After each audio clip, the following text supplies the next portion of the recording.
begin with developing news in the southeast. That is where a deadly tornado outbreak ripped through parts of Tennessee and Kentucky Saturday.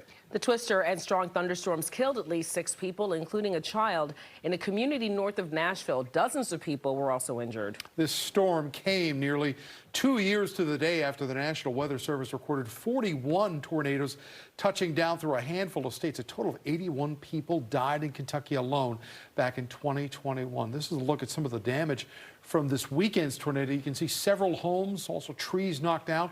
Emergency management personnel in both Tennessee and Kentucky this morning still working to help those in need.